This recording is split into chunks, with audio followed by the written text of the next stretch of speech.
नमस्कार साथियों, दिलीवर लॉ में आपका हार्दिक अभिनंदन है, स्वागत है। क्लास फोर्थ को लेकर एक बच्चे ने एक क्वेरी की थी। मैं आपको उसका जवाब दे देता हूं क्योंकि आपके दिमाग में वो क्वेश्चन नहीं आया कि जो सेक्शन 10 और सेक्शन 11 है, अनुसूचित क्षेत्रों जनजाति क्षेत्रों से किसी व्यक्ति को बाहर निकालने का निष्कासन का जो आदेश दिया जाता है स्पेशल कोर्ट के द्वारा, तो क्या ऐसे व्यक्ति एफटीएससी के होंगे या नॉन एफटीएससी के होंगे। मैंने उस समय क्लियर भी करने की कोशिश की थी, पर शायद मैं उस समय वो पॉइंट क्लियर नहीं कर पाया। मैंने वापस वीडियो देखा कि हाँ, बच्चों के अंदर इसको क्लियरिटी नहीं आई होगी। तो आप जब सेक्शन 10 पढ़ते हो तो वहां लिखा हुआ है कि कोई व्यक्ति शब्द यूज किया, नॉन एफटीएससी पर्सन यूज नहीं किया, या एफटीएससी पर्सन होगा कोई यूज नहीं किया। पर वहां एक बात लिखी हुई कि अनुसूचित जाति और जनजाति के क्षेत्रों में से ऐसा कोई व्यक्ति जो अध्याय 2 के अपराध करता है, और अध्याय 2 के सभी अपराध करने के लिए एक ही व्यक्ति को ऑथोराइज किया गया है कि नॉन एफटीएससी पर्सन ही अध्याय 2 के अपराध कर सकते हैं। तो नॉन एफटीएससी पर्सन ही केवल अध्याय 2 के अपराध करते हैं। तो अध्याय 2 शब्द आते ही मतलब जो सेक्शन 10 से लेकर 13 तक के जो प्रोविजन किए गए हैं, वो कोई व्यक्ति शब्द के अंतर्गत केवल नॉन एफटीएससी पर्सन ही शामिल होंगे, अन्य कोई व्यक्ति शामिल नहीं होंगे, क्योंकि वो ही अनुसूचित जाति जनजाति क्षेत्र में अध्याय 2 के अपराध कर सकते हैं। तो अध्याय 2 के अपराध करने का मतलब हो जाता है कि वो नॉन एफटीएससी पर्सन के बारे में बात कर रहा है। तो धारा 10 में जो कोई व्यक्ति शब्द है, उसके अंतर्गत ऐसा व्यक्ति जो अनुसूचित जाति और जनजाति से नहीं आता, उसी व्यक्ति को शामिल मानेंगे। ठीक है, ऐसी कोई क्वेरी हो आप पूछा करो, पूछोगे तो जानोगे, जानोगे तो कंसेप्ट क्लियर होंगे। ठीक है, क्योंकि आगे हो सकता है कि ऐसा ही कोई प्रश्न बनाकर आपके सामने रख दिया जाए। आज हम अध्याय 4A पीड़िता और साक्षी के अधिकार के बारे में पढ़ रहे हैं।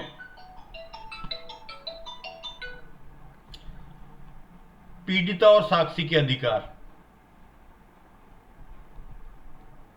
राज्य का किसी प्रकार के अभित्रास या प्रपीड़न, उत्प्रेरणा, हिंसा या हिंसा की धमकी के विरुद्ध पीड़ित, उनके आश्रित और साक्षियों का संरक्षण करने की व्यवस्था करने का कर्तव्य और उत्तरदायित्व होगा। तो राज्य के ऊपर यह ऑब्लिगेशन डाला है कि वह पीड़ित को, पीड़ित के आश्रितों को और जो भी विटनेस है उस मामले में, उन सबको का संरक्षण करेंगे। यह राज्य का उत्तरदायित्व होगा।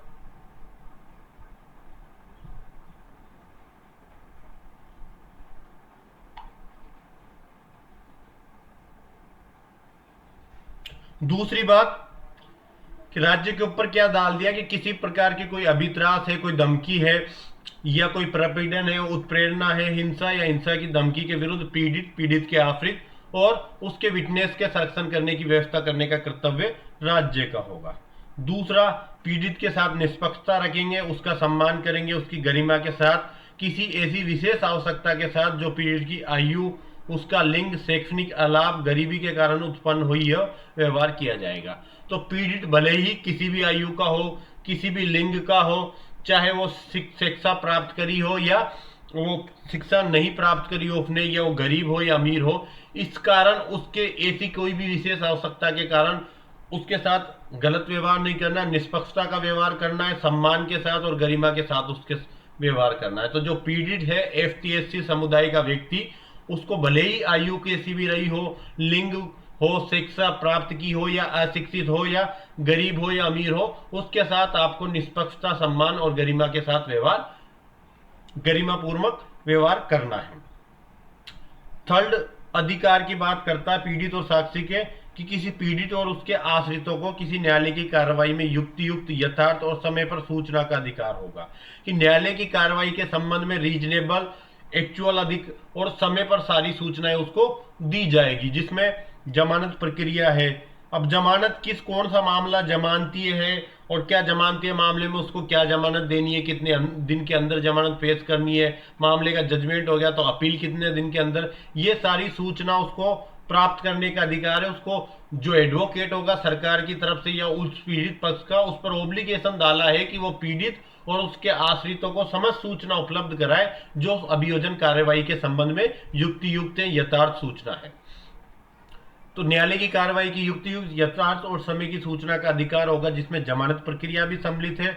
और लोक अभियोजक या राज्य सरकार या तो विशेष लोक अभियोजक जो 15 में नियुक्त किया गया था, या स्टेट गवर्नमेंट को इस अधिनियम के अधीन किन्हीं कार्रवाइयों के बारे में सूचित करेगी। तो विशेष लोक अभियोजक या राज्य सरकार पीड़ित को अधिनियम के अधीन सभी कार्रवाइयों के बारे में सूचना देगी।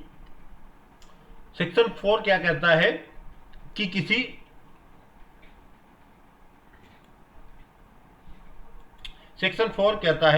कि किसी पीड़ित या उसके आश्रित को यथास्थिति विशेष न्यायालय या अन्य विशेष न्यायालय को किन्हीं दस्तावेजों या सामग्री या साक्ष्यों को प्रस्तुत करने के लिए पक्षकारों को समन करने और उपस्थित व्यक्तियों की परीक्षा करने का आवेदन करने का अधिकार होगा।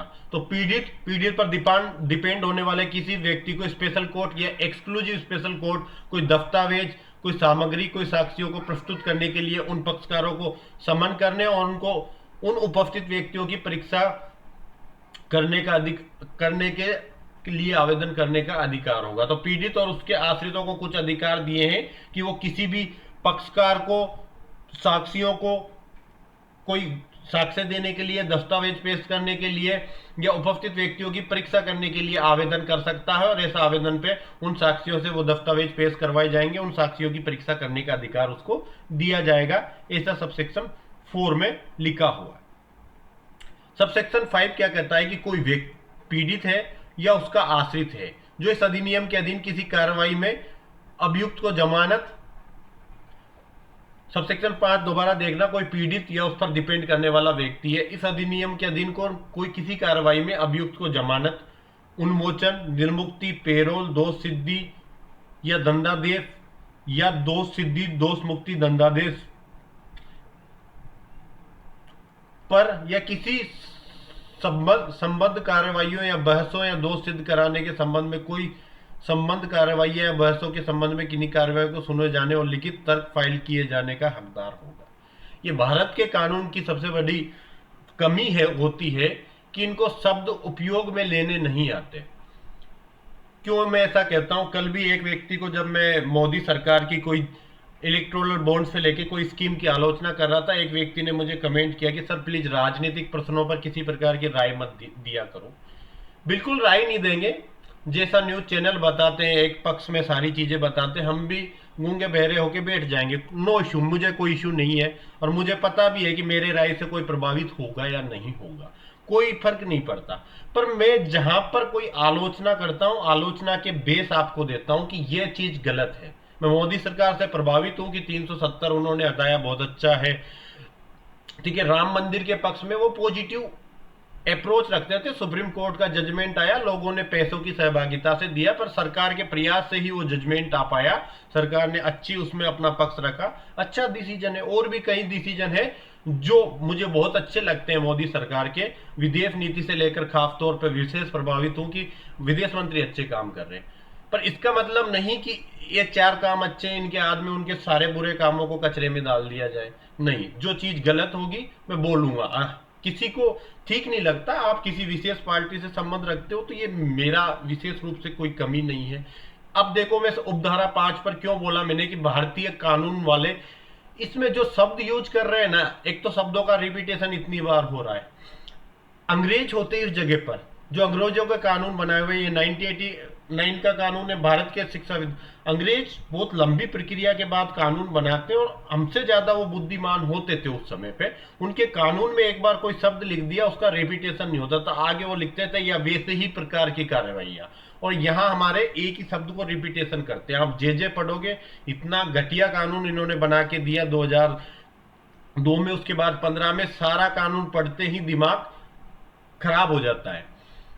तो अब इसको देखना, दोबारा इस लैंग्वेज को, इसके उपधारा 5 को कवर करने की कोशिश करता हूं। मैं आलोचना देखो करता रहूंगा, क्योंकि मैं शिक्षित हूं, मुझे तर्क वितर्क आते हैं, तो मुझे अच्छा और बुरा दोनों कहने की आदत है, ठीक है। कि मेरा कोई विशेष पार्टी से संबंध नहीं है, जो मुझे अच्छा लगता है कहता हूं, जो बुरा लगता है वो भी कहूंगा। किसी को दिक्कत है तो कोई दिक्कत नहीं, वो स्किप करके आगे बढ़ जाए, जो एजुकेशन दे रहा हूं वही पढ़ ले। विशेष रूप से मेरी अभिव्यक्ति की आजादी पर रोक ना लगाएं, ये संविधान ने दिया है आर्टिकल 19 में, उसका उपयोग करने दें मुझे। तो कोई पीड़ित या उसका आश्रित है जो इस अधिनियम के अधीन किसी कार्रवाई में अभियुक्त को जमानत, उन्मोचन या निर्मुक्ति, पेरोल, दोष सिद्धि या फिर दंडादेश के साथ दोष मुक्ति, दोष सिद्ध दोष सिद्धि, दोष मुक्ति या दंडादेश पर, या किसी संबंधित कार्रवाई में बहस या दोष सिद्ध करने के संबंध में कोई कार्रवाइयां करता है, या बहस के संबंध में कोई कार्रवाइयां करता है, तो वहां उसको सुने जाने का और लिखित तर्क फाइल करने का अधिकार हो गया। तो कोई पीड़ित और उस पर डिपेंड करने वाला प्रत्येक व्यक्ति जो पीड़ित पर आश्रित है, उस व्यक्ति को किसी भी कार्रवाई में, चाहे जमानत की कार्रवाई हो या सामने वाले पक्षकार को उन्मोचन कर दिया, उसकी निर्मुक्ति कर दी, उसको पेरोल दे दिया, उसको दोष सिद्ध कम के लिए किया, दंडादेश कम दिया, दोष सिद्धि नहीं की, या दोष मुक्त कर दिया, या बहस चल रही है, या वैसी ही प्रकार की कोई अन्य कार्रवाई है, उसके संबंध में पीड़ित को और उसके आश्रित को सुना जाएगा और रिटर्न में उसको तर्क फाइल करने का अधिकार दिया जाएगा। कोर्ट जजमेंट देता है उससे पहले सामने वाले के तर्क जरूर सुनता है, क्योंकि ये नेचुरल जस्टिस की कार्रवाई है। दोनों पक्षों को सुनो, दोनों पक्षों की ओपिनियन रखो, अन्यथा डिक्टेटरशिप हो जाएगी, तानाशाही शुरू हो जाएगी कि केवल एक ही पक्ष की सुनोगे, दूसरे पक्ष की सुनोगे ही नहीं, अपनी राय रखोगे। तो इसके संबंध में पीड़ित और आश्रित दोनों को अधिकार दिए गए हैं कि वो किसी भी कार्रवाई के संबंध में उसको सुने जाने का अधिकार होगा, लिखित में वो अपनी बहस फाइल कर सकता है। सबसेक्शन 6 सीआरपीसी में किसी बात के होते हुए भी इस अधिनियम के अधीन किसी मामले में विचारण करने वाले विशेष न्यायालय या अनन्य विशेष न्यायालय पीड़ित, उसके आश्रित और इतला देने वाले और साथियों को निम्नलिखित प्रदान करेगा। तो सीआरपीसी में कोई बात के होते हुए भी स्पेशल कोर्ट या एक्सक्लूसिव स्पेशल कोर्ट पीड़ित को, उसके आश्रित को, या जो इंफॉर्मेशन देने वाला, अपराध की इंफॉर्मेशन देने वाला या विटनेस को, ये चार चीजें प्रदान करेगा। पहला, न्याय प्राप्ति सुनिश्चित करने के लिए पूर्ण संरक्षण देगा, उसको पूरा प्रोटेक्शन देना है ताकि न्याय को की कार्रवाई जो इनिशिएट हुई है, शुरू हुई है, उसको एंड तक पहुंचाया जा सके, उसको न्याय दिला जा सके, इसके लिए उसको पूर्ण प्रोटेक्शन मिलेगा। दूसरा, इन्वेस्टिगेशन, इंक्वायरी और ट्रायल के दौरान यात्रा के और भरण पोषण वे, उस दौरान अगर उस व्यक्ति का भरण पोषण नहीं चल पा रहा है, भरण पोषण क्यों नहीं चल पा रहा है? क्योंकि उस परिवार का मुखिया व्यक्ति एफटीएससी के अधीन उस पर अत्याचार हुए, जिस वजह से उस व्यक्ति को अपनी मूल जगह छोड़नी पड़ी, कोई व्यवसाय वो करता था वो बंद हो गया। तो ऐसे किसी भी कारण से उसका भरण पोषण नहीं चल पा रहा है तो भरण पोषण व्यय और उसको उस केस के संबंध में आने जाने के लिए जो भी यात्रा व्यय खर्च होता है वो दिया जाएगा। तो ड्यूरिंग इन्वेस्टिगेशन, ट्रायल और इंक्वायरी, तीनों प्रोसेस पे उसको यात्रा और भरण पोषण का व्यय दिया जाएगा। अन्वेषण, जांच और विचारण के लिए सामाजिक आर्थिक पुनर्वास, सोशल इकोनॉमिकल रिहेबिलिटेशन दिया जाएगा। पुनर्वास का मतलब होता है उसको समाज की मुख्य धारा में वापस स्टेब्लिश करना। जैसे एफटीएससी एक्ट के अधीन किसी व्यक्ति पर अत्याचार होते हैं, अत्याचार के कारण उसको वो जगह, वो एरिया जो जिस समाज में जहां पर वो रहता था, जिस गांव में, वो छोड़ना पड़ता है। तो वापस उसी जगह पर उसको स्टेब्लिश करना, समाज के मुख्य धारा में लाना, और वो सम्मान जो अत्याचार होने से पहले उसको मिलता था समाज में, उसी सम्मान को वापस उसको दिलवाना, ये पुनर्वास के अंतर्गत आएगा। पुनर्वास में न केवल उसको आवास दिलवाना होता है बल्कि उसके समाज की उसी स्थिति में वापस लाना होता है जिस स्थिति में अपराध किए जाने से पहले वो था। तो सोशल, इकोनॉमिकल दोनों रूप से उसका पुनर्वास करना। कब? अन्वेषण, जांच और विचारण के दौरान। पुनः अवस्थापन, इसका इंग्लिश टर्म देख लेते हैं। थोड़ा सा ये शब्द मुझे डाउटिंग लग रहा है कि ये क्या कहना चाहता है। रिलोकेशन, कि उसका रिलोकेशन करना, वापस उसको उसी जगह पर स्टेब्लिश करना जहां से उसको विस्थापित किया गया था। रिलोकेशन का मतलब होता है कि पुनः वही स्थान प्रदान करना, पुनः अवस्थापन, तो वापस उसी क्षेत्र में, उसी जगह पर उसको वापस स्टेब्लिश करना, या वो जगह उसके लिए उपयुक्त नहीं रही है तो आसपास के कोई जगह में वही समाज की मुख्य धारा में उसको स्टेब्लिश करना। तो चार चीजें कि स्पेशल कोर्ट या एक्सक्लूसिव स्पेशल कोर्ट किसी भी मामले का ट्रायल करते हुए एक तो पीड़ित व्यक्ति को, एक उसके आश्रित को जिसने इंफॉर्मेशन दी है एफटीएससी एक्ट के अधीन किसी अपराध होने की, और उसके विटनेस को, चारों व्यक्तियों को न्याय प्राप्ति सुनिश्चित करने तक पूरा प्रोटेक्शन देगा। इन्वेस्टिगेशन, ट्रायल और इंक्वायरी के दौरान उसको यात्रा का और भरण पोषण का पूर्ण रूप से व्यय देगा। अन्वेषण, जांच, विचारण के दौरान सोशल, इकोनॉमिकल पुनर्वास किया जाएगा उसका, और पुनः अवस्थापन, रिलोकेशन की प्रोसेस उस पर लागू कर उसको वापस स्टेब्लिश किया जाएगा। चार चीजें उपलब्ध कराएगा। सब सेक्शन 7 क्या कहता है कि राज्य संबंधित विशेष न्यायालय या अन्य विशेष न्यायालय को किसी पीड़ित या उसके आश्रित इत्तला देने वाले और साक्षियों को प्रदान किए जाने वाले संरक्षण के बारे में सूचित करेगा और ऐसा न्यायालय प्रतिस्थापित किए गए संरक्षण को औद्योगिक रूप से पुनर्विलोकन करेगा और समुचित आदेश कर सकेगा। कि राज्य का यह कर्तव्य होगा कि वो स्पेशल कोर्ट और एक्सक्लूसिव स्पेशल कोर्ट जिसमें ट्रायल चल रहा है उसको ये सूचना देगा कि हमने विक्टिम पर डिपेंड होने वाले डिपेंडेंट पर्सन के इंफॉर्मेशन देने वाले इंफॉर्मेंट के विटनेस के चारों के प्रोटेक्शन के लिए क्या प्रोविजन किए हैं और उन प्रोविजन के बारे में उसको कोर्ट को सूचना देगा। राज्य कोर्ट उस सुरक्षा उपायों का पुनर्विलोकन कर सकेगा और उसको लगता है कि ये सुरक्षा उपाय समुचित रूप से उपयुक्त नहीं है तो वो आदेश पारित कर सकेगा कि आप इनको और ज्यादा सुरक्षा दो। अभी ये बस में आ रहे हैं, इनके साथ एक आपने पुलिस वाला लगा रखा है, एक पुलिस वाला क्या प्रोटेक्शन करेगा, आगे से व्यवस्था करो कि जब भी ये यहाँ पर आए तो इनके घर पर दोनों जगह पुलिस के 4 अधिकारी और 4 पुलिस के सिपाही खड़े होने चाहिए जब ये कोर्ट में आते हैं और इनके घर के बाहर, ताकि इनको किसी प्रकार की सुरक्षा में खतरा ना हो। तो प्रोटेक्शन के लिए राज्य सरकार स्पेशल कोर्ट को बोलेगा, स्पेशल कोर्ट राज्य सरकार की ने जो प्रोटेक्शन किया है उसको रिव्यू करेगा, उसके बाद भी उसको लगता है कि अगर कम है और ज्यादा प्रोटेक्शन दिलाने के संबंध में आदेश कर सकेगा। तो 7 क्या कह रहा है, स्टेट इन्फॉर्म करेगा स्पेशल कोर्ट को, एससी स्पेशल कोर्ट हो गया या एक्सक्लूसिव स्पेशल कोर्ट को कर सकता है। उसके बाद ये रिव्यू करेगा, सरकार ने जो प्रोटेक्शन दिया उसको रिव्यू करेगा, रिव्यू करने के बाद ये समुचित आदेश जो भी उसको प्रॉपर आदेश लगता है वो आदेश दे सके। सबसेक्शन 8 सबसेक्शन 8 बात करता है कि उपधारा 2 के उपबंधों की व्यापकता पर प्रतिकूल प्रभाव डाले बिना, उपधारा 6 में जो प्रोविजन किए उस पर किसी प्रकार का प्रभाव डाले बिना जो भी विशेष न्यायालय है या अन्य विशेष न्यायालय है उसके समक्ष इत्तला देने वाला कार्रवाई किसी कार्रवाई में पीड़ित या उसका आश्रित इत्तला देने वाला साक्षी द्वारा या ऐसे पीड़ित इत्तला देने वाला या साक्षी के संबंध में विशेष लोक अभियोजक द्वारा किए गए आवेदन पर या स्वयं प्रेरणा से ऐसे निम्नलिखित उपाय जिनमें निम्नलिखित सम्मिलित कर सकेगा। अब मुझे समझ नहीं आता कि इतनी बार बार क्यों लिखना है ये शब्द, एक बार ही लिख दो कि आश्रित इत्तला देने वाला साक्षी और आश्रित पर पीड़ित और आश्रित 4 लोग हैं, पीड़ित है उसके आश्रित है, इत्तला देने वाला है और विटनेस है। इन चारों के संबंध में लोक अभियोजक या विशेष लोक अभियोजक द्वारा किए गए आवेदन पे और स्वयं प्रेरणा से निम्नलिखित उपाय किए जा सकेंगे। इन्हीं शब्दों का रिपीटेशन देखना, आप आराम से इसको पढ़कर रिपीटेशन देखना कितनी बार एक ही शब्दों का रिपीटेशन होता है।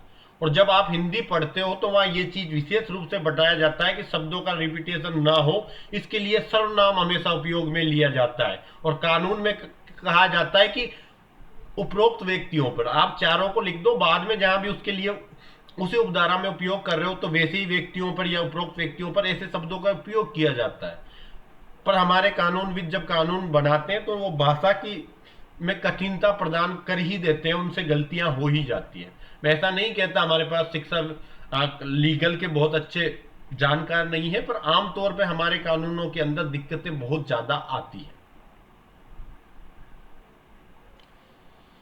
क्या क्या लोक अभियोजक के आवेदन पर या स्पेशल कोर्ट स्वप्रेरणा पे स्यू मोटो क्या क्या उपाय कर सकता है, वो उपाय पर देखते हैं।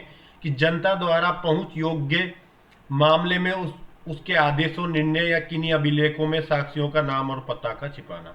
कि जनता जिस चीज के बारे में राइट टू इंफॉर्मेशन के द्वारा आदेश, सूचना, निर्णय इनको प्राप्त कर सकती है या उसके अभिलेख को प्राप्त कर सकती है, वहां उनके विटनेस के नाम हटाने के लिए और उनके पतों को हटाने के लिए प्रोविजन कर सकता है। तो स्पेशल कोर्ट लोक अभियोजक के आवेदन पर या श्यो मोटो उसको लगता है कि किसी विटनेस ने जिस इस कार्रवाई में या इस निर्णय में जो अपना पक्ष रखा है उस पक्ष के लिए उस विटनेस का नाम या पता हटा देना चाहिए, क्योंकि ये बाद में जनता के द्वारा इस डॉक्यूमेंट को राइट टू इंफॉर्मेशन के द्वारा प्राप्त किया जा सकता है या कोई आवेदन करके जनता कॉपी प्राप्त कर सकती है। तो विटनेस का नाम आना उसकी सुरक्षा को खतरा है तो वो हटाने का प्रोविजन कर सकता है। तो यहाँ में विटनेस की इंफॉर्मेशन को हटाने का प्रोविजन किया गया कि विटनेस का नाम और पता हटा दिया जाएगा। साक्ष्यों की पहचान और पतों का अप्रकटन के लिए निर्देश जारी करना। जो विटनेस के आइडेंटिफिकेशन है, उसका एड्रेस है, उसका प्रकटन नहीं किया जाना चाहिए, इसके लिए निर्देश जारी कर देगा। ये इनिशियल लेवल पर ड्यूरिंग ट्रायल भी हो सकता है, सिर्फ बी वाला, क्योंकि ये बात कर रहा है निर्णय और अभिलेखों में। ये किस लेवल पे बात कर रहा है, जब जजमेंट आ चुका है या फिर जजमेंट के साथ उसके रिकॉर्ड्स होते हैं, तो जजमेंट में नाम ना है विटनेस का, या जजमेंट के अलावा जो पूरा रिकॉर्ड होता है किसी केस का, उस रिकॉर्ड में नाम ना है। यहां कह रहा है साक्ष्यों की आइडेंटिफिकेशन, उसके पतों का अप्रकटन। यह हो सकता है ट्रायल स्टेज के लिए भी बनाया हो, कि विचारण के स्टेज पर किसी भी विटनेस का आइडेंटिफिकेशन, उसका एड्रेस को प्रकट नहीं किया जाएगा। अप्रकटन के लिए निर्देश जारी कर दिया। प्रकट करना मतलब लोगों के सामने उसको डिस्क्लोज नहीं किया जाएगा। सी, पीड़ित इत्तला देने वाले और साक्षी के उत्पीड़न से संबंधित किसी शिकायत के संबंध में तुरंत कार्रवाई करना और उसी दिन संरक्षण के लिए समुचित आदेश पारित करना। पीड़ित है, जिसने इंफॉर्मेशन दी थी, वो व्यक्ति है या विटनेस है, इनको किसी भी प्रकार का उत्पीड़न के बारे में जो शिकायत की है, उसके बारे में वो तत्काल कार्रवाई करेगा, चाहे पीड़ित ने की है या इन्फॉर्मेंट ने की है या साक्षी को अगर किसी प्रकार का उत्पीड़न किया जाता है केस करने के पश्चात, तो इनके संबंध में इंस्टेंट कार्रवाई करेगा, तुरंत कार्रवाई करेगा। क्योंकि पीड़ित ने मान लो ST/SC एक्ट का मामला दर्ज कराया और 4 दिन बाद वो लोग उसके घर पे आके धमका रहे केस वापस ले ले, ऐसे कर देंगे, या इन्फॉर्मेशन वाले को धमका रहे कि तूने जो इन्फॉर्मेशन दी है वो वहां जाकर वापस ले ले, या फिर विटनेस को कह रहे हैं कि तू साक्षी नहीं देगा। ऐसे किसी भी तीनों व्यक्तियों के साथ, पीड़ित, इत्तला देने वाले या साक्षी के साथ उत्पीड़न किया जाता है, तो उसके संबंध में शिकायत पर तुरंत कार्रवाई करेगा और सेम डे ही उसके संबंध में समुचित आदेश पारित करेगा।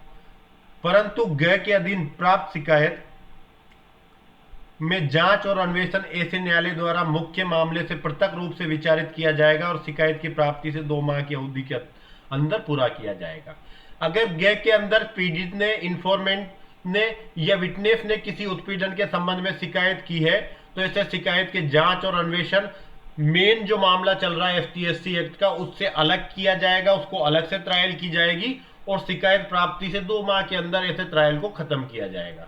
तो कोई भी शिकायत है ST/SC एक्ट के मामले में पीड़ित के द्वारा या इन्फॉर्मेंट के द्वारा या विटनेस के द्वारा, तो उसको अलग से डील करना है, उसकी ट्रायल शिकायत करने से 2 माह के अंदर खत्म करना है और वो अलग से मामले के रूप में चलाया जाएगा। परंतु यह और भी कि जहां गय के अधीन किसी लोक सेवक के विरुद्ध शिकायत है, वहां न्यायालय ऐसे लोक सेवक को न्यायालय की अनुज्ञा के सिवाय लंबित मामलों और संबंधित किसी भी में पीड़ित, इत्तला और साक्षी को बाधा उत्पन्न करने से अवरुद्ध करेगा। अगर गय में शिकायत किसी लोक सेवक के विरुद्ध है कि लोक सेवक इस प्रकार से उत्पीड़न कर रहा है, तो वहां न्यायालय लोक सेवक को न्यायालय की अनुज्ञा के सिवाय, न्यायालय कहेगा कि ये करना है तो वो तो लोक सेवक करेगा, उसके सिवाय किसी भी पेंडिंग मामले में या उससे असंबंधित किसी भी सब्जेक्ट में आप पीड़ित को या पीड़ित के साक्षी को या फिर इत्तला देने वाले को किसी भी मामले में बाधा उत्पन्न नहीं करोगे। इसके लिए लोक सेवक को पाबंद कर देगा, अवरुद्ध कर देगा। तो अगर लोक सेवक के विरुद्ध शिकायत है तो स्पेशल कोर्ट लोक सेवक को पाबंद कर देगा कि आप किसी मामले में दखल नहीं करेंगे। 9 तक हो गया। एक बार मैं थोड़ा इंग्लिश देख लेता हूं ताकि ऐसा ना हो कि हमारी क्लास बीच में अधूरी रह जाए। धारा 15 है right of victim and witness. It shall B duty and responsibility of state. राज्य का ये ड्यूटी है, उसका उत्तरदायित्व है कि state make arrange for the protection of victim, their dependent and witness against any kind of intimidation, coercion, inducement and violence and threat of violence। तो state की ये ड्यूटी है, उसकी ये रेस्पॉन्सिबिलिटी है, लाइबिलिटी है कि वो अरेंजमेंट करेगा विक्टिम, डिपेंडेंट और विटनेस के प्रोटेक्शन के लिए। किन किन चीजों से protection? Any type of intimidation, coercion, inducement, violence and threat of violence के लिए। सबसेक्शन 2 क्या प्रोविजन करता है कि victim shall be treat with fairness, respect, dignity and with due regard of any special need that arise because the victim age, gender, educational disadvantage and poverty। तो victim के साथ उसकी एज के लिए, जेंडर के लिए, एजुकेशनल डिसएडवांटेज या poverty, किसी भी कारण के कारण अराइज होने वाली कोई स्पेशल प्रॉब्लम से उसके संबंध में उसके साथ ट्रीट इस प्रकार से किया जाना चाहिए कि फेयरनेस बनी रहे, उसका रेस्पेक्ट बना रहे, डिग्निटी बना रहे। ऐसा कोई भी उसके साथ आपको बिहेवियर नहीं करना है कि उसके फेयरनेस, रेस्पेक्ट या डिग्निटी पर प्रभाव करे, because of his age, gender, educational disadvantage and poverty. Subsection 3, a victim or his dependent shall have right to reasonable, accurate and timely notice of any court proceeding, including any bail proceeding। तो victim और उसका dependent, उसको right होगा कि उसको reasonable, accurate और timely notice, court की किसी भी लीगल प्रोसीडिंग के संबंध में उसको सूचना मिले, नोटिस मिले, रीजनेबल हो, एक्यूरेट और टाइमली ऐसी सूचना मिले। ऐसा ना हो कि उसको 5 दिन के अंदर कोई चीज पेश करने का बोला गया था और आप उसको 5वें दिन ले जाकर वो इंफॉर्मेशन, सूचना दे रहे हैं, क्योंकि वो अवेयर नहीं है उसके बारे में, उसको नॉलेज नहीं है कोर्ट की प्रोसीडिंग के बारे में। तो आप उसको रीजनेबल, एक्यूरेट और टाइमली नोटिस हर चीज का कोर्ट की प्रोसीडिंग के बारे में बताएगा, चाहे वो बेल की प्रोसीडिंग हो या कोई दूसरी हो। और स्पेशल पब्लिक प्रोसिक्यूटर और स्टेट गवर्नमेंट का ये ड्यूटी होगी कि वो इन्फॉर्म करेगा विक्टिम को सारी प्रोसीडिंग के बारे में इस एक्ट के अधीन। तो स्टेट और स्पेशल पब्लिक प्रोसिक्यूटर पर ये प्रोविजन डाला गया है कि वो हर सूचना विक्टिम को और उसके डिपेंडेंट को इन्फॉर्म करेगा। Subsection 4, a victim and his dependent shall have right to apply to the special court and exclusive special court, as case may be, to summon parties for production of any document, material, witness, examine or personal present। Victim, उसके dependent को यह अधिकार होगा कि वो special court या exclusive special court को apply करे, किसके लिए, कि किसी पार्टी को समन किया जाए डॉक्यूमेंट के प्रोडक्शन के लिए, कोई मटेरियल प्रस्तुत करने के लिए, कोई विटनेस पेश करने के लिए या विटनेस के एग्जामिनेशन के लिए, जो प्रेजेंट विटनेस है उसके एग्जामिनेशन के लिए। तो विक्टिम उसके डिपेंडेंट के राइट्स बताए हैं कि वो special court, exclusive special court को अप्लाई कर सकता है कि किसी पार्टी को कोई डॉक्यूमेंट प्रोडक्ट करने के लिए समन किया जाए, उसको कोर्ट में पेश होकर गवाह देने के लिए समन जारी किया जाए, कोई मटेरियल, विटनेस या एग्जामिनेशन करने के लिए पर्सन के लिए आवेदन करने का उसको अधिकार होगा। ऐसा 4 में किया गया है।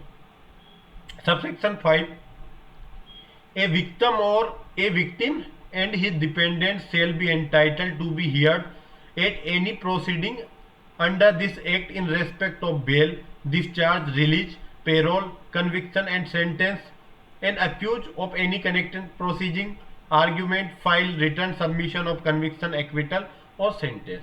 विक्टिम को उसके डिपेंडेंस एंटाइटल है, हकदार है कि उसको हर प्रकार की प्रोसीडिंग में, चाहे वो बेल हो, डिस्चार्ज की हो, किसी को रिलीज किया जा रहा है, पेरोल दी जा रही है, कन्विक्शन किया जा रहा है, सेंटेंस दिया जा रहा है, एक्यूज किया जा रहा है, या उससे संबंधित किसी भी कार्रवाई में आर्ग्यूमेंट करने के लिए, रिटर्न स्टेटमेंट फाइल करने के लिए उसको राइट होगा। एंटाइटलमेंट दिया गया है कि हर प्रोसीडिंग के संबंध में, चाहे बेल ग्रांट की जा रही हो, डिस्चार्ज किया जा रहा है, रिलीज किया जा रहा हो, पेरोल, कन्विक्शन है, उनके संबंध में वो आर्ग्यूमेंट कर सकता है और रिटर्न स्टेटमेंट फाइल कर सकता है उसके संबंध में।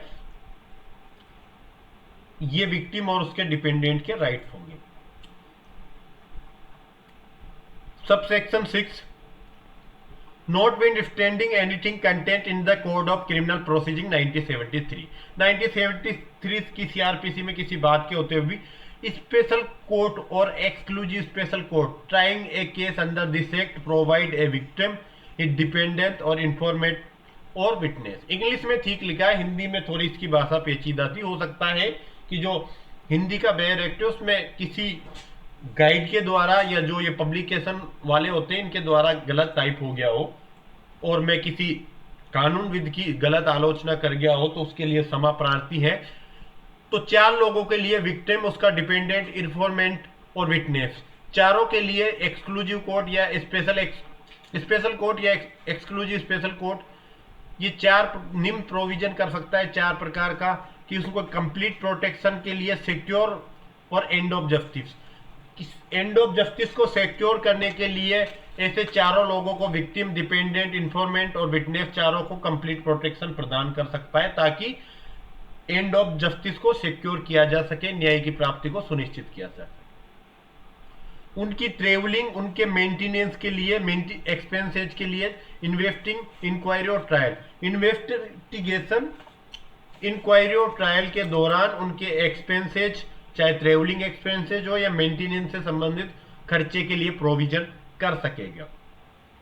कोई social economic rehabilitation during investigation, inquiry और ट्रायल, तो इन्वेस्टिगेशन, इंक्वायरी और ट्रायल के दौरान सोशल इकोनॉमिक रिहेबिलेशन के लिए प्रोविजन कर सकेगा और उनके रिलोकेशन के संबंध में भी स्पेशल कोर्ट या एक्सक्लूसिव स्पेशल कोर्ट प्रोविजन कर सकेगा।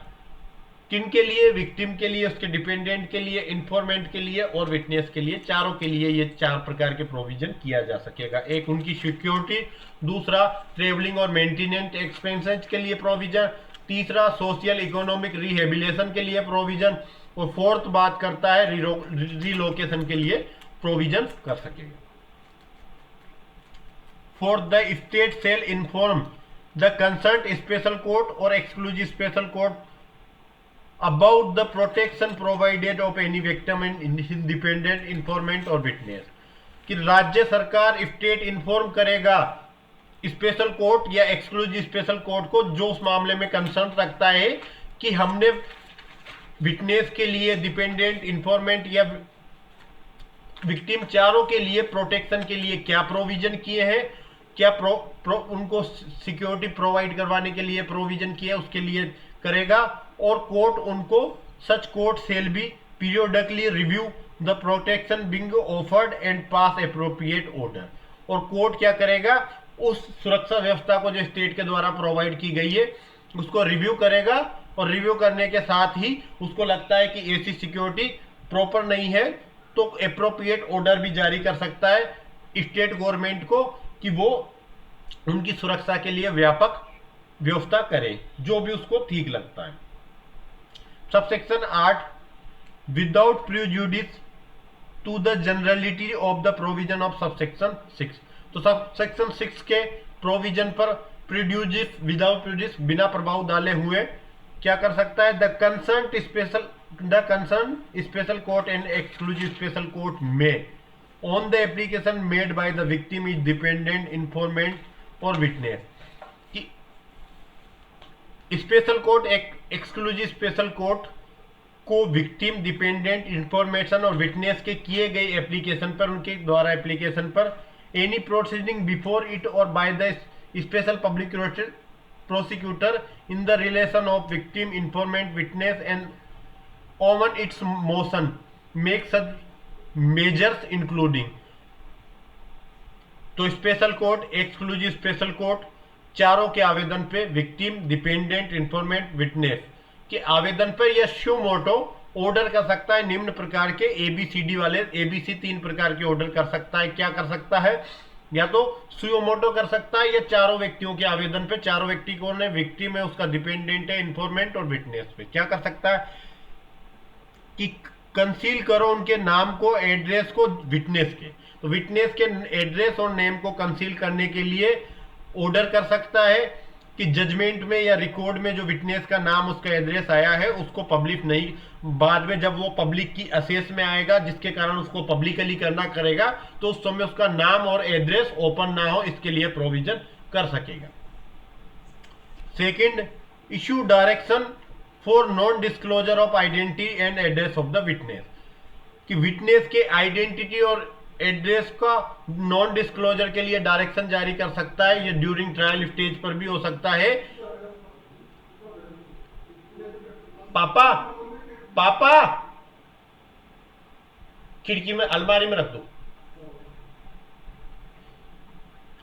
Issue direction of non disclosure to the identity and address of the witness, तो कोर्ट ड्यूरिंग ट्रायल विटनेस की आइडेंटिटी और एड्रेस के संबंध में कि इनका नाम और इनकी पहचान डिस्क्लोज ना हो, इसके संबंध में निर्देश भी दे सकेगा। ड्यूरिंग ट्रायल स्टेज भी हो सकता है और यहाँ ऑर्डर और जजमेंट आ गए, इसलिए मैंने कहा कि ये after complete of trial A provision लागू होगा, ड्यूरिंग ट्रायल के प्रोसीजर पर बी प्रोविजन लागू होगा। सी कह सकता है कि take immediate action in respect of any complaint relating to harassment of a victim, informant and witness, कि कोई भी अगर विक्टिम का, इंफॉर्मेंट का या विटनेस, तीनों का किसी के हरेसमेंट से संबंधित कोई कंप्लेंट उन्होंने फाइल की है तो उस पर इमीडिएट एक्शन लिया जाएगा स्पेशल कोर्ट या एक्सक्लूसिव स्पेशल कोर्ट के द्वारा। गेट लगाओ। तो विक्टिम, इंफॉर्मेंट और विटनेस तीनों के द्वारा की गई किसी भी हरेसमेंट की कंप्लेंट के ऊपर इमीडिएट एक्शन लिया जाएगा, और अगर उसको लगता है कि बहुत जरूरी है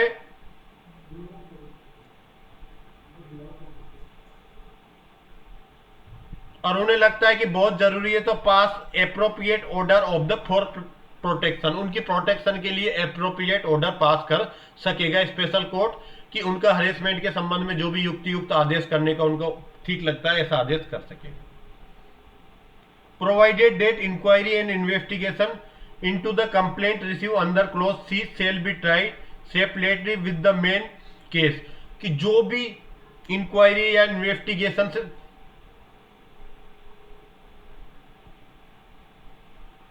जो भी कंप्लेंट प्राप्त होती है इस सी प्रोविजन के अंदर विक्टिम के संबंध, विक्टिम के हरेसमेंट की या इंफॉर्मेंट या विटनेस के हरेसमेंट की, उसको मेन केस से अलग से सेपरेटली इंक्वायरी और इन्वेस्टिगेशन किया जाएगा और उसको अलग से डील करना है, उसको कंक्लूड करना है within a period of 2 month with the date of receipt of complaint. Complaint प्राप्त होने से 2 महीने के अंदर उसको कंक्लूड करना है, निपटारा करना है।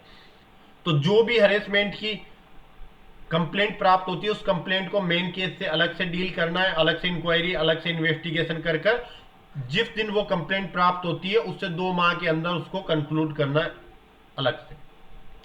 Provided further that where the complaint under clause C is against any public servant and court shall restrain such public servant for the inferring of the victim, informant, witness as case में be in matter related to related or unrelated to the pending case except the permission of the court, कि अगर कोई public servant है तो वो सी portion के अंदर किसी विक्टिम को, इंफॉर्मेंट को या विटनेस को किसी प्रकार से हरेसमेंट करता है तो उसके संबंध में स्पेशल कोर्ट उसको रेस्ट्रेन कर सकता है कि आप किसी कोर्ट की परमिशन के बिना किसी प्रकार से इन लोगों को प्रभावित नहीं करेंगे। अब सब सेक्शन 9 देख लेते हैं हिंदी में।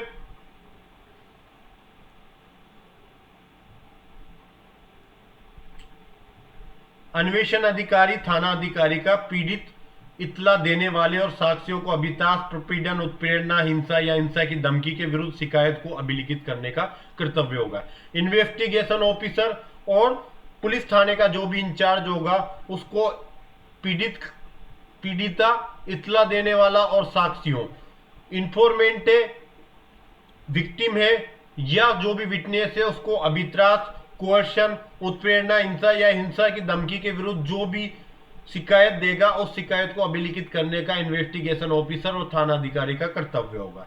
चाहे उसने मौखिक रूप से कहा है कि हमें परेशान कर रहे हैं, या लिखित में कहा है, या एफआईआर, और जो भी वो शिकायत देता है उसको अभिलिखित करने के बाद एफआईआर की एक फोटो प्रति उनको तुरंत निःशुल्क दी जाएगी। तो इंफॉर्मेशन, इन्वेस्टिगेशन अधिकारी और थाना इंचार्ज दोनों का यह कर्तव्य है कि वो पीड़ित, इंफॉर्मेंट और विटनेस के द्वारा कोई भी अभित्रास, प्रपीड़न, उत्प्रेरणा, हिंसा की धमकी के विरुद्ध जो भी शिकायत दी गई है उस चाहे मौखिक या लिखित में उन शिकायत को नोट करेगा और एफआईआर की एक कॉपी तुरंत उसको निःशुल्क रूप से प्रदान करेगा। सबसेक्शन 10 कहता है कि इस अधिनियम के अधीन अपराध से संबंधित सभी कार्रवाई की वीडियो रिकॉर्डिंग की जाएगी, कि जो भी कार्रवाइयां अफेंस से संबंधित है वो सारी प्रोसीडिंग की वीडियो रिकॉर्डिंग की जाएगी, चाहे आप उनके बयान ले रहे हो पीड़ित के या कोई भी कार्रवाइयां कर रहे हो। तो सभी लीगल प्रोसीडिंग होगी जो इस एक्ट के अधीन, एफटीएससी एक्ट के अधीन उनकी वीडियो रिकॉर्डिंग की जाएगी। स्पेशल रूप से क्या होता है कि जो अपराध घटित हुआ, जो विटनेस लिए गए, जो एविडेंस उस मौके से बरामद हुए, उनकी वीडियो रिकॉर्डिंग की जाती है। ठीक है, 11, संबंधित राज्य का न्याय प्राप्त करने में पीड़ित और साक्षियों को निम्नलिखित अधिकारों और हकों को कार्यान्वयन सुनिश्चित करने के लिए एक स्कीम विनिर्दिष्ट करने का कर्तव्य होगा। तो जो स्टेट है, कंसर्न स्टेट का जस्टिस प्रदान करने के लिए पीड़ित और उसके जो भी विटनेस है उनके कुछ राइट्स हैं, कुछ उनके एंटाइटल है, उनका कार्यान्वयन के लिए एक स्कीम बनाएगा। स्कीम बनाने में क्या क्या ड्यूटी होगी स्टेट की, वो बताया गया है कि सबसे पहले एफआईआर की प्रति निःशुल्क प्रदान की जा सके, इसके लिए कोई स्कीम में प्रोविजन किया जाएगा। दूसरा, अत्याचार के पीड़ित और उसके आश्रितों को नगद या वस्तु रूप में तुरंत राहत प्रदान की जा सके। जो भी एट्रोसिटी से पीड़ित व्यक्ति हैं या उस पर डिपेंड होने वाले व्यक्ति हैं, उनको या तो इन केस में या वस्तु के रूप में, जैसे खाने पीने का और कोई राहत सामग्री के रूप में कोई भी रिलीफ प्रदान करना है, उसके लिए उस स्कीम में प्रोविजन किया जाएगा। ये स्कीम कौन बनाएगा? राज्य सरकार। तो राज्य सरकार जो स्कीम बनाएगी पीड़ित और उसके विटनेस के अधिकारों और हकों का कार्यान्वयन करने के लिए, तो एक तो एफआईआर की कॉपी निःशुल्क देने का उसमें प्रोविजन करेगी। दूसरी, पीड़ित और उसके आश्रितों को केस और वस्तु रूप में कुछ राहत प्रदान करने का प्रोविजन करेगी। सी, अत्याचार से पीड़ित और उसके आश्रित और साक्षियों को आवश्यक संरक्षण प्रदान किया जा सके, इसके लिए प्रोविजन करेगी कि एट्रोसिटी से जो भी पीड़ित व्यक्ति है या उस पर डिपेंड करने वाले व्यक्ति और विटनेस है, उनको आवश्यक संरक्षण प्रदान किया जा सके, इसके संबंध में भी प्रोविजन किया जाएगा। मृत्यु, उपपत्ति और संपत्ति के नुकसान के संबंध में राहत प्रदान किया जा सके। कोई एसटी के व्यक्ति की मृत्यु हुई है, उसको उपपत्ति हुई है या उसकी संपत्ति को नुकसान हुआ है, तो उसका कंपनसेशन के रूप में भी कुछ प्रोविजन करेगी ताकि उसको रिलीफ मिल सके। पीड़ितों को खाद्य, जल, कपड़े, आश्रय और चिकित्सा सहायता और परिवहन सुविधा और दैनिक भत्तों की व्यवस्था की जा सके, ऐसा भी उस स्कीम में प्रोविजन होगा। तो पीड़ित के लिए खाने की व्यवस्था, जल की व्यवस्था, कपड़ों की व्यवस्था, उसको आश्रय प्रदान करना, रहने के लिए चिकित्सा व्यवस्था, परिवहन सुविधा और दैनिक भत्तों की व्यवस्था का प्रोविजन उस स्कीम में किया जाएगा। अत्याचार से पीड़ित है और उनके आश्रितों के भरण पोषण का व्यय प्रदान किया जा सके, ऐसा उस स्कीम में प्रोविजन किया जाएगा। एक अलग से फंड बना दिया जाता है और उस फंड में से उसको पहले पैसा दिया जाता है, बाद में जो पैसा उसको जुर्माने के रूप में मिला जाता है उसको सेट ऑफ कर दिया जाता है फंड में वापस। और क्या प्रोविजन है? शिकायत करने और एफआईआर रजिस्टर करने के समय अत्याचार के पीड़ितों को अधिकारों के बारे में उसको जानकारी दी जाएगी कि एफटीएससी एक्ट के अधीन उसको क्या क्या अधिकार मिले हैं। शिकायत करता है या एफआईआर रजिस्टर कराता है, उसी समय उस पीड़ित को उसके खिलाफ हुए अत्याचार के संबंध में क्या क्या अधिकार उसको प्राप्त है, कौन सा केस लगा सकता है, उसको फ्री में लीगल प्रोसीडिंग मिलेगी, क्या रिलीफ मिलेंगे, वो सारी जानकारी प्रदान की जाएगी। अभित्रास और उत्पीड़न के अत्याचार से पीड़ित और उनके आश्रितों और साक्षियों को संरक्षण प्रदान किया जा सके, इसके लिए प्रोविजन किए जाएंगे। इन्वेस्टिगेशन, चार्जशीट की प्रस्तुति के पर अत्याचार के पीड़ित और उनके आश्रित संयुक्त संगठनों और व्यवस्थों को जानकारी प्रदान की जा सके और आरोप पत्र की प्रति निःशुल्क दी जा सके। इन्वेस्टिगेशन किस स्टेज पे चल रहा है, चार्जशीट किस स्टेज पे है, चार्जशीट में क्या पोजीशन है, क्या मेन विटनेस को शामिल किया गया नहीं, कौन सा एविडेंस चार्जशीट में लिया नहीं गया, इसके संबंध में अत्याचार से जो भी पीड़ित व्यक्ति है उसके आश्रित है या कोई संगठन है या कोई व्यक्ति है, कोई व्यक्तियों का समूह है जो उन पीड़ित और आश्रितों को मदद प्रदान कर रहा है, तो उसको इन्वेस्टिगेशन और चार्जशीट के बारे में प्रत्येक जानकारी प्रदान की जाएगी और चार्जशीट की एक कॉपी निःशुल्क प्रदान की जाएगी, ऐसा उस स्कीम में प्रोविजन किया जाएगा। चिकित्सीय परीक्षा के समय आवश्यक पूर्वावधानियां बरती जा सके, इसके लिए भी उस स्कीम में प्रोविजन किया जाएगा कि जब उसका मेडिकल एग्जामिनेशन हो रहा हो पीड़ित का, विक्टिम का, तो उसके संबंध में जो भी उसको पूर्वावधानियां का मतलब है कि पूर्व में जो भी सावधानियां, पूर्व प्लस सावधानियां सबसे बना है पूर्वावधानियां, तो उसके मेडिकल एग्जामिनेशन के पहले जो सावधानियां बरती जा सके उसके संबंध में भी प्रोविजन स्कीम में किया जाएगा।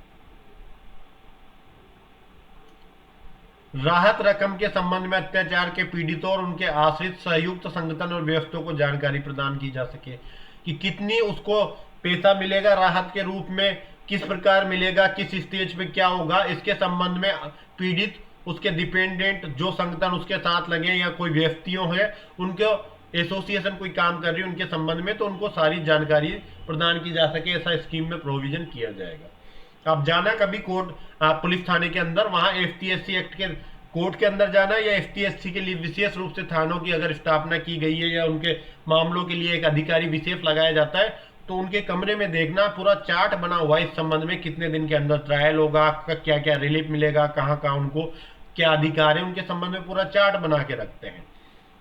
थर्ड, इन्वेस्टिगेशन और ट्रायल की तारीख और स्थान के बारे में अग्रिम रूप से अत्याचार के पीड़ित, उसके आश्रित, संयुक्त संगठन व्यक्तियों को जानकारी दी जाना।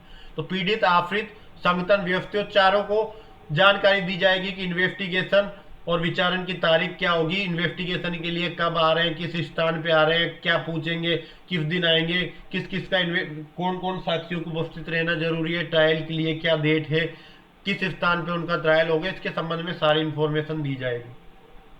ड के अंदर अत्याचार से पीड़ित, आश्रित, संयुक्त संगठन व्यक्तियों के मामले पर और विचारण की तैयारी के लिए पर्याप्त टिप्पण किया जा सके और उस प्रयोजन के लिए विधिक सहायता प्रदान की जा सके।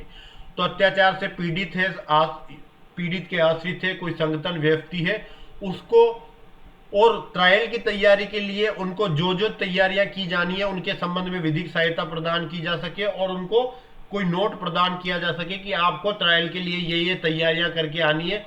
आपका एक क्रॉस एग्जामिनेशन होगा, मुख्य एग्जामिनेशन होगा, मुख्य एग्जामिनेशन में आपने पहले ये स्टेटमेंट दिए थे, आप इनको पढ़ ले, देख ले, क्या ये सत्य थे, सारी चीजें उनको इंफॉर्मेशन उपलब्ध कराई जाएगी और सारी विधिक सहायता, लीगल हेल्प दी जाएगी। इस अधिनियम के अधीन कार्यवाहियों की प्रत्येक रकम पर अत्याचार के पीड़ित और उनके आश्रित और संयुक्त संगठन और व्यक्तियों के अधिकारों का निष्पादन किया जा सके और अधिकारों के निष्पादन में सहायता प्रदान की जा सके। तो इस अधिनियम के अधीन कार्यवाहियों के प्रत्येक स्टेज पर अत्याचार के पीड़ित, आश्रित, संयुक्त संगठन और व्यक्तियों को उनके अधिकारों के निष्पादन के बारे में और अधिकारों के निष्पादन में, एग्जीक्यूशन में सहायता प्रदान करने के बारे में सारी सूचनाओं के संबंध में उस स्कीम में प्रोविजन किया जाएगा। तो ये एक स्कीम है जो स्टेट गवर्नमेंट के द्वारा बनाई जाएगी एफटीएससी के पीड़ित विटनेस, उनको सहायता प्रदान करने के लिए। अलग से मेंस का क्वेश्चन बनता है इस प्रोविजन से, उपधारा 11 से, तो इसको बहुत अच्छे से देखना कि एफटीएससी के पीड़ित व्यक्ति के संबंध में राज्य सरकार स्कीम बना सकेगी, उस स्कीम में क्या प्रोविजन करेगी। तो ये सारे प्रोविजन आप ए से लेकर और ड तक, कैसे लेकर और ड तक के प्रोविजन है उनको इंक्लूड करके एक अच्छा आंसर तैयार कर सकते हो, अच्छे से देख लेना। सबसेक्शन 12, अत्याचार के पीड़ितों और उनके आश्रितों को non government organization, NGO, social worker और अधिवक्ताओं से सहायता लेने का अधिकार होगा। जो भी अत्याचार से पीड़ित है या उन पर डिपेंड करने वाले व्यक्ति हैं, वो किसी भी एनजीओ से, किसी भी सोशल वर्कर से, समाज सेवी नहीं होते सोशल वर्कर, उनसे सहायता ले सकते हैं, या किसी भी एडवोकेट से सहायता लेने की उनको अधिकार होंगे। उनके राइट्स हैं कि वो केवल स्पेशल पब्लिक प्रोसिक्यूटर की जगह कोई एडवोकेट से, कोई एनजीओ से भी पूरे मामले के संबंध में या लीगल प्रोसीडिंग के संबंध में या किसी सोशल वर्कर से भी सहायता ले सकते हैं। ये धारा 11 प्रोविजन करती थी, थोड़ा इंग्लिश छूट गया था, सॉरी, धारा 15 ये प्रोविजन करती थी। 1 से लेकर 12 तक उपधाराएं हैं, सारों को देख लेना अच्छे से, शॉर्ट में इसको नोट्स बना के तैयार कर लेना कि 12 में एनजीओ, सोशल वर्कर, एडवोकेट से हेल्प लेने का प्रोविजन है, 11 में स्पेशल स्कीम है, स्कीम में 11 पॉइंट, 10 पॉइंट, जितने पॉइंट है उनको कवर किया गया वो देख लेना, 12 पॉइंट होंगे लगभग, उनको कवर किया गया उनको देख लेना, ठीक है। इंग्लिश देख लेते हैं, जो बचे कुछ रिमेनिंग है उनकी। सेक्शन 9 की इंग्लिश देख लेते हैं, सब सेक्शन 9 की 15A का सब सेक्शन 9 क्या प्रोविजन करता है।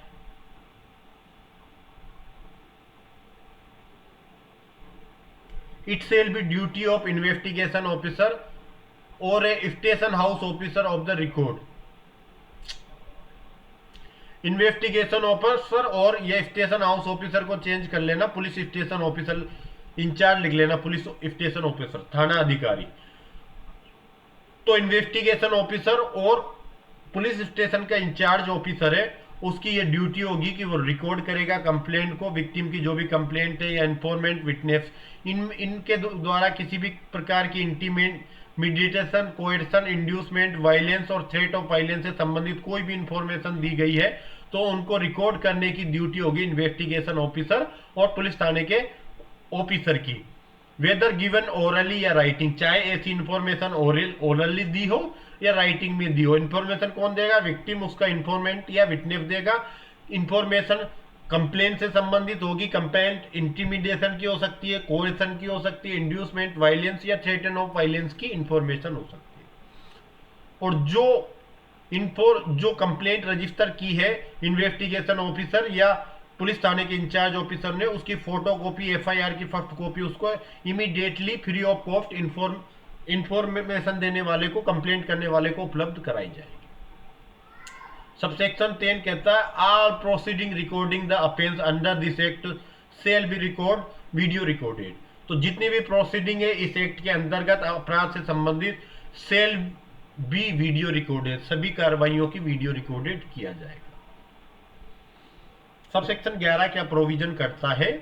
It shall B duty of the concern state, जो राज्य संबंधित है उसकी ड्यूटी होगी to specify appropriate scheme to ensure implementation of the following right and entertainment of victim and witness to assessing justice।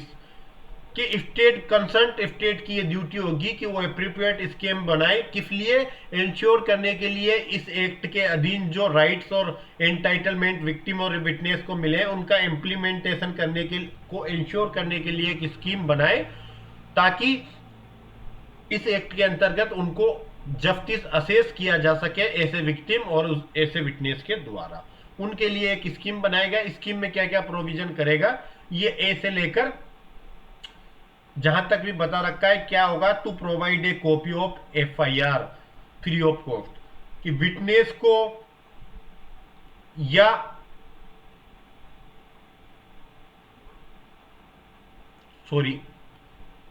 किसी भी व्यक्ति को जिसने कंप्लेंट की है उस व्यक्ति को फ्री ऑफ कॉस्ट एफआईआर की कॉपी उपलब्ध कराएगा।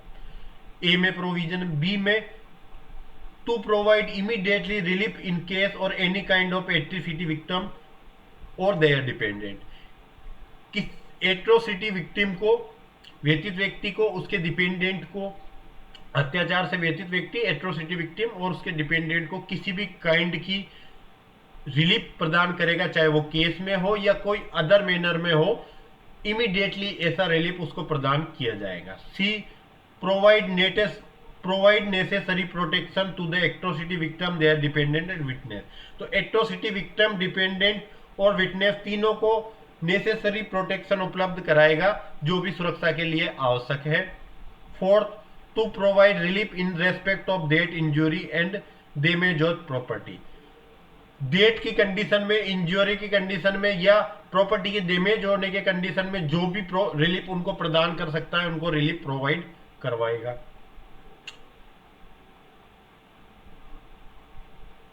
अरेंज करेगा फूड का, वाटर का, क्लॉथ का, शेल्टर का, मेडिकल का और ट्रांसपोर्ट फैसिलिटी का और डेली अलाउंसेज का विक्टिम। तो पीड़ित के लिए फूड का, वाटर का, क्लॉथ का, शेल्टर का, मेडिकल एड्स का, ट्रांसपोर्ट फैसिलिटी और डेली अलाउंसेज का, भत्ते का, दैनिक भत्ता, डेली अलाउंसेज का प्रोविजन करेगा, अरेंजमेंट करेगा। To provide the maintenance expenses of the atrocity victim and their dependent. Atrocity victim और उसके डिपेंडेंट के लिए मेंटेनेंस एक्सपेंसेज, इनके लिए प्रोविजन करेगा। To provide the information about the right of atrocity victim at the time of making complaint and registered FIR. तो information, right to atrocity कि जो भी एफआईआर और कंप्लेंट रजिस्टर की जाती है उनके संबंध में सारी इंफॉर्मेशन एट्रोसिटी विक्टिम को टाइम टू टाइम उपलब्ध कराई जाएगी। GH देख लेते हैं। To provide the protection of atrocity victim and their dependent and witness from the intimidation and harassment. Atrocity victim को, उसके डिपेंडेंट को, विटनेस को किसी प्रकार का इंटिमिडेशन नहीं दिया जाए, उनका हरेसमेंट ना हो, इसके लिए प्रोटेक्शन प्रोवाइड करवाने का स्टेट की ड्यूटी है, वो स्कीम में इसका प्रोविजन करेगा। To provide the information to atrocity victim, dependent and association, organization and individual on a status of investigation and chargesheet and to provide a copy of chargesheet to free of cost. Atrocity victim को, उसके dependent को, जो भी उनसे जुड़ी हुई कोई organisation है या कोई इंडिविजुअल है जो उसके लिए कार्य कर रहा है, कोई व्यक्तिगत व्यक्ति उसके लिए कार्य कर रहा है, उसको चार्जशीट और इन्वेस्टिगेशन का स्टेटस बताएगा कि ये किस स्टेटस पे चल रहा है, और चार्जशीट की एक कॉपी फ्री ऑफ कॉस्ट भी प्रोवाइड करवाएगा ऐसे व्यक्ति को, ऐसे व्यक्ति पर डिपेंडेंट को या एसोसिएट ऑर्गेनाइजेशन या इंडिविजुअल को। मेडिकल एग्जामिनेशन के समय जो नेसेसरी प्रिकॉशन की जानी चाहिए वो सारी प्रिकॉशन के लिए संबंध में प्रावधान करेगा। To provide information of atrocity victim dependent association organization and individual regarding relief amount. तो उनको एट्रोसिटी विक्टिम, उनके डिपेंडेंट एसोसिएशन और जो भी एसोसिएट ऑर्गेनाइजेशन या इंडिविजुअल है उनको इंफॉर्मेशन देगा रिलीफ अमाउंट के बारे में कि कैसे कैसे उनको रिलीफ अमाउंट प्रदान किया जाएगा, कितना प्रदान किया जाएगा, इसके संबंध में इंफॉर्मेशन देगा।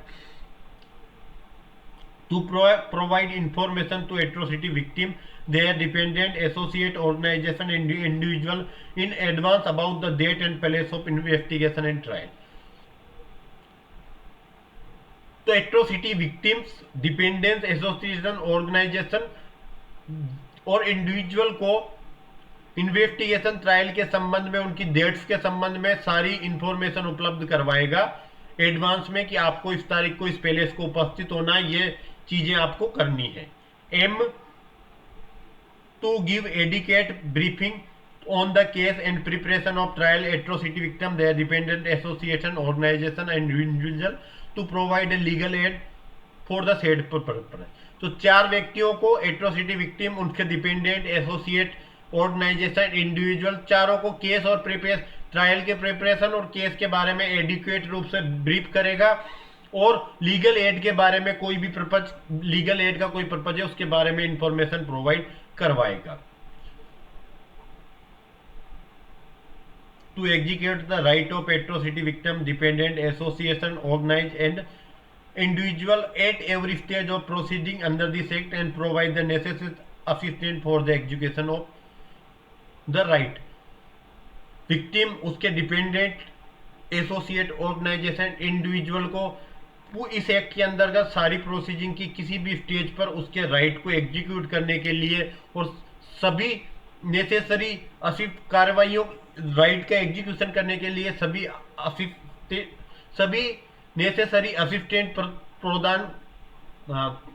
प्रदान करेगा। जितनी भी इस एक्ट के अधीन उसके राइट है उनका एग्जीक्यूशन के लिए जो भी सहायता प्रदान करनी है, नेसेसरी असिस्टेंट प्रोवाइड करवाएगा उनको।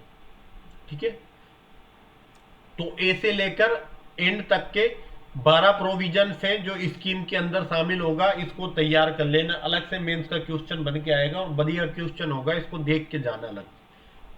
Subsection 12, it shall be right of atrocity victim and their dependents to make assistant for non NGO, social worker and advocate. तो एट्रोसिटी विक्टिम, उसके डिपेंडेंट्स के राइट्स के लिए उसको सहायता प्रदान कर सकते हैं एनजीओ, सोशल वर्कर, एडवोकेट। तो एट्रोसिटी विक्टिम है, उसका डिपेंडेंट है, अपने राइट के संबंध में सहायता ले सकता है किसी एनजीओ से, किसी सोशल वर्कर या एडवोकेट से ले सकता है। ऐसा प्रोविजन सबसेक्शन 12 करता है। ठीक है, अच्छे से देख लेना सेक्शन 15 को। अब रिमेनिंग सेक्शन है वो कल खत्म हो जाएगा। कल हम एफटीएससी एक्ट का द एंड कर देंगे। ठीक है, थैंक यू सो मच।